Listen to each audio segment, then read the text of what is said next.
हेडलाईन्सचे प्रायोजक आहे NBC bearings, लांब पळण्यासाठी। केजरीवाल आणि सोरेन यांची अटक म्हणजे मॅच फिक्सिंग। लोकसभा निवडणुकीतही मॅच फिक्सिंगचा प्रयत्न, राहुल गांधींचा हल्लाबोल। अबकी बार भाजप तडीपार, निवडणूक रोख्यांचं बिंग फुटल्यानं केजरीवालांना अटक। उद्धव ठाकरेंचा हल्लाबोल तर केजरीवाल सोरेन यांना अटक। हा लोकशाहीवर हल्ला, शरद पवारांची टीका। केंद्र कोणाला सिग्नल देत नसतं, नाशिक शिवसेनेचा बालेकिल्ला। ती जागा आम्हालाच मिळेल, छगन भुजबळांच्या दाव्यानंतर संजय शिरसाट यांचं वक्तव्य। मोठी वहिनी आई समान असते, आमच्या आईला भाजपनं निवडणुकीत उतरवलं। सुप्रिया सुळेंची टीका, सन्मान करा, वहिनीचा प्रचार करून निवडणुकीमध्ये निवडून आणा। शिरसाटांचं सुळेंना टोला। अंबादास दानवे चंद्रकांत खैरे यांच्यामधील वाद मिटला। ठाकरेंनी आम्हाला समजावलं, दोघे मिळून काम करू, मात्र तिसरा नको, असं ठाकरेंना सांगितलं। अंबादास दानवेंची प्रतिक्रिया। हेमंत पाटील यांनी घेतली मुख्यमंत्री शिंदेंची भेट। दुसरीकडे हेमंत पाटलांच्या उमेदवारीमुळे भाजप पदाधिकारी नाराज, तर भाजप अंगार है बाकी सब भंगार है, हिंगोलीमध्ये घोषणाबाजी।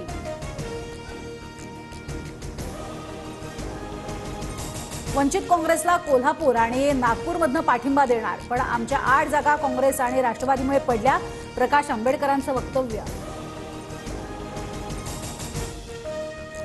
दिल्लीतील रामलीला मैदानावरती पार पडली इंडिया आघाडीची सभा। सुनीता केजरीवालांकडनं अरविंद केजरीवाल यांच्या संदेशाचं वाचन। फडणवीसांनी मणिपूर, लडाखमध्ये जावं, सर्व खर्च मी करतो। उद्धव ठाकरेंचं फडणवीसांना प्रत्युत्तर, तर पेट्रोलचा खर्च मी करतो, ठाकरेंनी मालवणात जावं, आशिष शेलार यांचा पलटवार।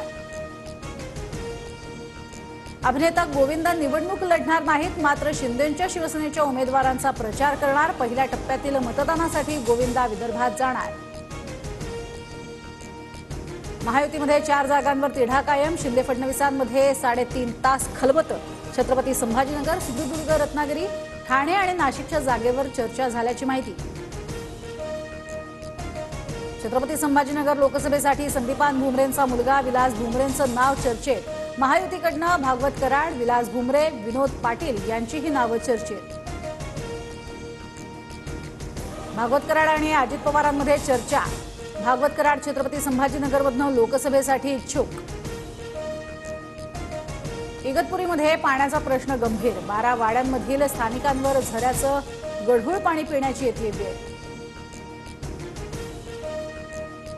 राष्ट्रपती द्रौपदी मुर्मूंच्या हस्ते लालकृष्ण अडवाणींना भारतरत्न पुरस्कार प्रदान। कार्यक्रमावेळी पंतप्रधान मोदीही उपस्थित। हेडलाईन्सचे प्रायोजक आहे एनबीसी बेरिंग्स, लांब पळण्यासाठी।